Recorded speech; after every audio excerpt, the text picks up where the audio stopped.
Hey everyone, welcome back to Coptic Stories and Miracles. As you may or may not have heard already, three Coptic Orthodox monks in South Africa were martyred early Tuesday, March the 11th, 2024. And while this is heartbreaking within itself, the details coming out about previous attempts to harm the monks within the monastery are pretty disturbing. Most of the stories coming out are in Arabic, so I've compiled information from multiple sources and translated them to English for those who are interested in learning what took place. According to reports, shortly before the martyrdom of Father Tekle, he spoke about robberies and invasions that happened within the monastery in the months and years leading to the events of March 11th. What Father Tekle had said is that one time 6 armed men raided the monastery at approximately 1 a.m. They cut through fences and wires and other security measures within the monastery and entered into one of the cells of the monks. They looked around for money, and when they didn't find any, they made their way into the monastery itself. And they came face to face with a monk who was actually preparing to make the holy urban, or the holy bread, for the liturgy that was going to take place later that day. So the men confronted the monk and said, "Hey, where's the money? We want the money. Give us the money." And he told them that they're in the wrong place because this is a place of worship and there isn't any money here. They kept saying they wanted money. So the monk said that all we have are boxes for donations in the church and you can have whatever is there. That's all that we have.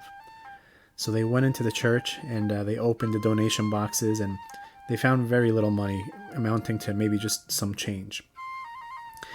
The amazing thing in that situation is most people would be terrified that they are face to face with 6 angry men looking to rob them, but this monk took this as a chance to preach to them, and he actually said to the 6 armed men that, may I offer you some advice, because if you continue with this lifestyle, you're going to end up in a not so good place. And if it's money that you want or need, come and speak with the priest or the abuna, and he can help you. The abuna, the priest at the monastery, loves all his people, and he'd be happy to help you in any way that he can, so that you didn't have to resort to stealing. I worry about your lifestyle, is what he told them. So after they took the change that was in the donation box, they took the phone of the monk and went on their way without any further incidents. The next situation that happened was thieves had entered the monastery when the monks were away. One of the local men who actually worked there took advantage of the situation and realized that the monks weren't there, and he invited 3 individuals into the monastery so they could steal whatever the monastery had. They ended up taking equipment, tools, artifacts, everything. They pretty much left them with nothing.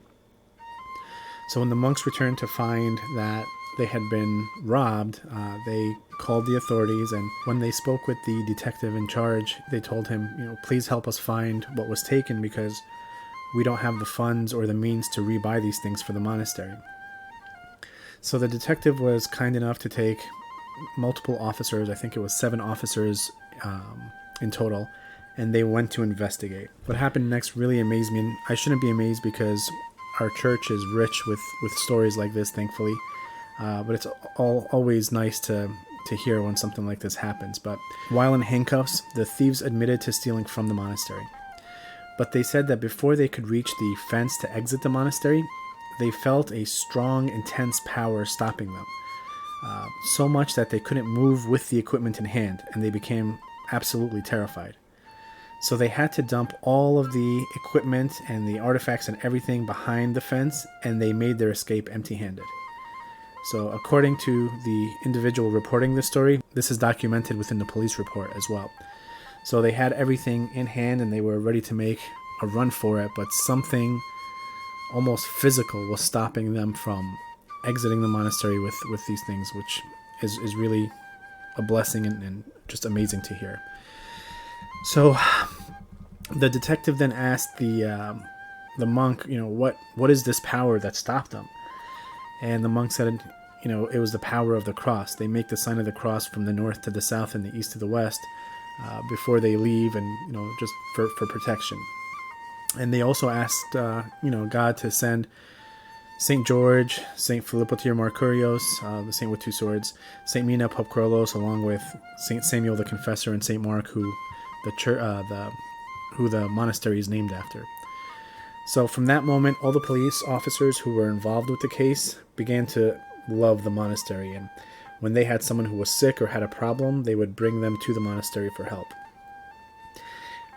In fact, the lead detective would actually come to Father Tekla for words of wisdom whenever he had a difficult or upsetting case that he was working on. So these stories were reportedly told by Father Tekla shortly before his martyrdom.